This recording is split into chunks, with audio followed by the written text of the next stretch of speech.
Muy buenos días, jóvenes. Es un gusto para mí comunicarme con ustedes nuevamente por este medio. La verdad es que estoy muy agradecida con Dios porque me permite estar en comunicación con ustedes por medio del Internet, y la verdad es que debemos de estar agradecidos con Dios por todo lo que nos permite, por todo lo que nos provee, por estos medios por los cuales ustedes pueden aprender muchas cosas. Entonces, como les decía, es un motivo de agradecimiento hacia Dios. Vamos a iniciar con la clase del día de hoy. Vamos a presentarles unas diapositivas de las cuales ustedes mismos van a ver a continuación. Pero antes de iniciar la clase de lleno, tenemos una reflexión que usted se puede dar cuenta allí, y dice: el amor de Dios es más que un arte, está allí para amarte, perdonarte, salvarte, bendecirte, consolarte, sanarte, cuidarte y nunca abandonarte. Realmente, si se dan cuenta, nuestro Dios ha estado con nosotros en esta difícil situación. La verdad, debemos de estar agradecidos con el Señor porque nos ha guardado de tantas cosas, y principalmente de este virus, y que nos siga guardando, ¿verdad? Que es un motivo de ser agradecidos todos los días con Dios. Esta ha sido la reflexión, jóvenes. No quería iniciar la clase antes de iniciar con una reflexión de agradecimiento hacia nuestro Señor, de ver todo lo que Él hace por nosotros. A continuación, usted está observando una cita bíblica donde dice: cuando dijo esto, se produjo disensión entre los fariseos y los saduceos, y la asamblea se dividió. Ahora usted me dirá: ¿qué tiene relación con esto? Lo que vamos a ver es organización de la información, y si se dan cuenta, en negrita, ahí está, ahí se dividió, se organizaron. Yo siempre les he dicho a ustedes, les he dado a conocer acerca de que la Biblia jamás está desactualizada, siempre está actualizada, y todo lo que sucede, todo lo que hacemos en este tiempo en la Biblia también se menciona, y que no está desactualizada. Entonces vamos a hablar de organización de la información. En la siguiente diapositiva usted puede observar organización de la información, donde vemos una lupa, donde estamos observando detenidamente la información para poder organizarla. Y para poder organizar la información necesitamos ciertos pasos. ¿Cuál es el objetivo? Al obtener la información de una investigación, se debe pasar por un proceso de depuración en el que se eliminaría la información innecesaria y se conservan los datos interesantes o necesarios. Realmente aquí estamos haciendo una eliminación de la información que ya no necesitamos, y solo nos quedamos con la información relevante del resumen de la información que usted está recopilando. A eso le llamamos procesamiento de los datos, a la eliminación de la información necesaria. Pasos para poder procesar la información. Tenemos que realizar un plan de trabajo. El plan de trabajo es una organización que usted realiza de todo lo que va a necesitar, de las actividades que va a necesitar, los pasos que va a realizar al procesar los datos. Ese es un plan. Debe tener el tiempo también en el que usted va a procesar su información. Vamos a ordenar la información, vamos a codificar la información necesaria y depurar la que ya no necesitamos. Comprobar la autenticidad de la información es un aspecto bien importante, porque no es solo lo que dice el texto, sino usted que debe de verificar que lo que dice el texto es cierto. ¿Y cómo lo va a hacer? Investigando en otros textos, investigando en internet, investigando en diccionarios en relación al contexto del mismo texto. Y como les decía, después de realizar todo eso, depuramos la información.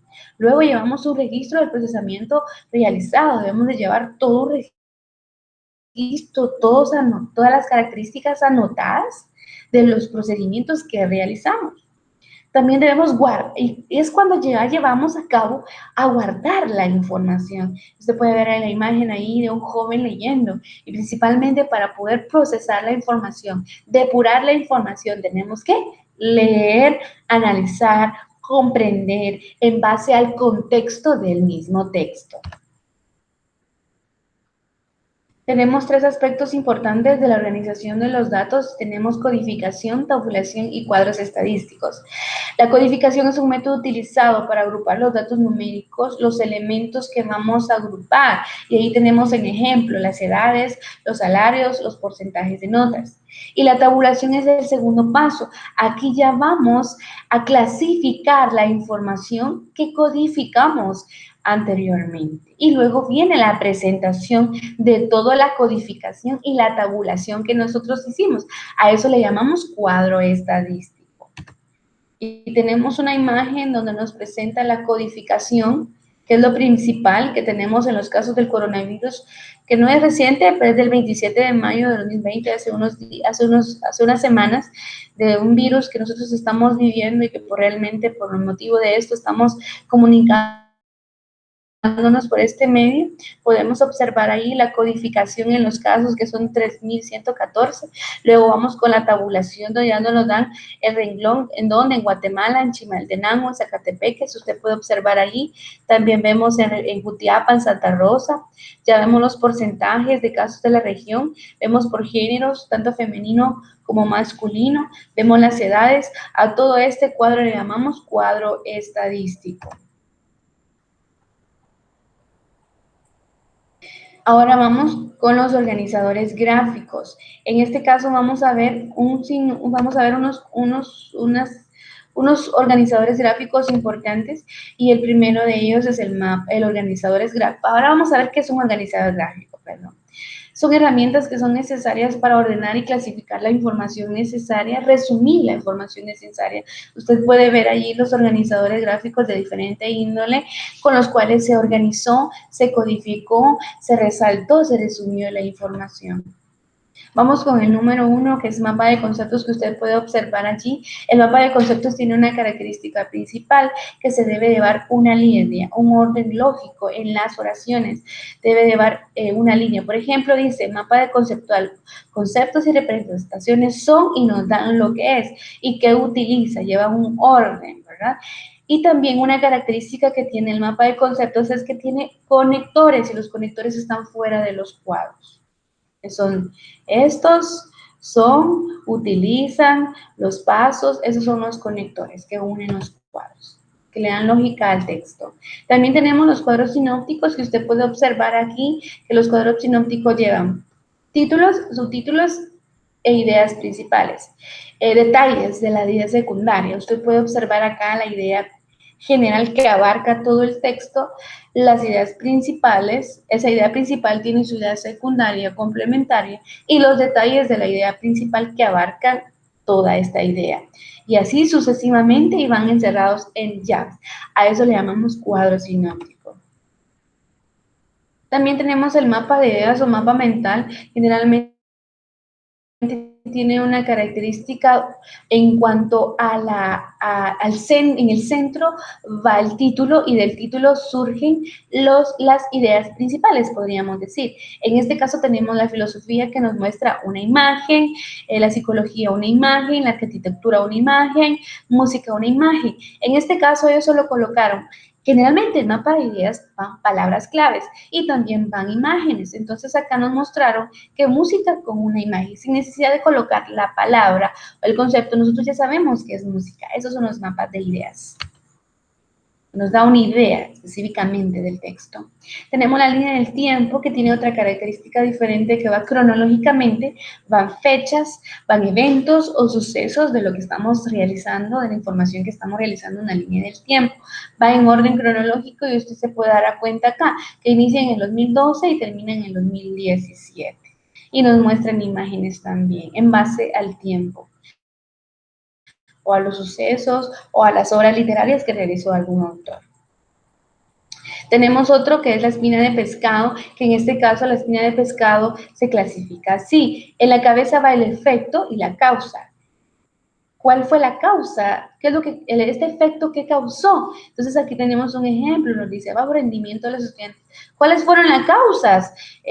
Se desvelan, se duermen en clase, llegan con hambre, en falta de libros, falta de cuadernos. Entonces es el bajo rendimiento de los estudiantes. Entonces son las causas. Este efecto causó muchas cosas. Esa es la espina de pescado. Tenemos los cuadros comparativos que son, en cuanto a estos cuadros, se realizan las comparaciones de dos elementos. Usted puede observar acá el cuento y la fábula. También en algunos cuadros comparativos podemos colocar diferencias y a eso le llamamos cuadros comparativos. Tenemos la telaraña, que es un poco similar al mapa de ideas o mapa mental. ¿Por qué? Porque en el centro va su título. Ahora, lo diferente al mapa mental es que el mapa mental no lleva conceptos, solo lleva ideas, palabras claves. En cambio, acá tenemos el título y tenemos el concepto de qué es cada uno de los casos. Esa es la telaraña.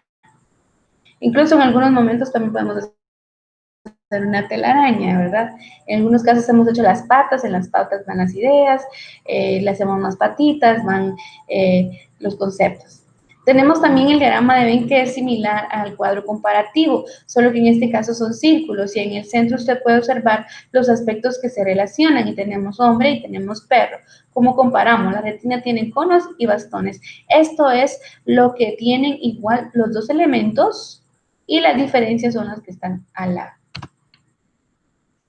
Y el diagrama de flujo, que en este caso lleva una línea, lleva un orden lógico. El inicio de la palabra, del concepto que estamos hablando, del tema que estamos hablando, y así lo dividimos. Y al final dice fin, y también termina acá. Todo debe llevar un orden lógico dentro del texto que usted está resumiendo, clasificando la información. Vemos el organigrama, que el organigrama es el último organizador gráfico que estamos observando. El organigrama tiene una característica bien importante, que muestra jerárquicamente o el orden jerárquico de una institución. Nos muestra el gerente, quién es el principal dentro de toda la institución, y nos muestra quién responde a quién, el vicepresidente. Podemos hacer también un organigrama del colegio, la directora, director, aquí subdirector, subdirectora o coordinadores, secretaria, maestros, personal operativo, personal administrativo, todos estos elementos van en un organigrama. Jóvenes, si se dan cuenta, lo principal que debe de tener al momento de nosotros organizar la información. Es importantísimo que usted y yo organicemos la información en base a un principio, el principio de unidad y unión. Si se dan cuenta, el principio dice, la unidad, cada organizador gráfico tiene su unidad, pero principalmente si usted quiere organizar la información, puede hacer varios organizadores gráficos del mismo texto. ¿Para qué? Porque le sirve a usted para organizar la información, valga la redundancia, para obtener la información necesaria, para codificar la información necesaria, para administrar, ordenar los datos específicos. Y lógicamente tenemos que tener la sabiduría al momento de utilizar cada organizador gráfico. No podemos utilizar, aquí, no podemos utilizar un cuadro comparativo para cualquier elemento. Si no tenemos dos elementos que comparar, difícilmente podemos utilizar un cuadro comparativo. Para ello necesitamos la sabiduría. Principalmente es importante que ustedes tengan sus cuadernos y que van a escribir las siguientes preguntas. Número 1. ¿Qué es un organizador gráfico con sus palabras? Número 2. Aspectos importantes que debe poseer un organizador gráfico. Y el número 3. La espina de pescado sirve para toda información o cualquier información que tengamos. Si su respuesta es sí, ¿por qué? Si su respuesta es no, ¿por qué de ello? Bueno, jóvenes, ha sido un gusto estar con ustedes de nuevo. Les deseo lo mejor, que Dios me les bendiga y me los guarde en todo momento. Bendiciones.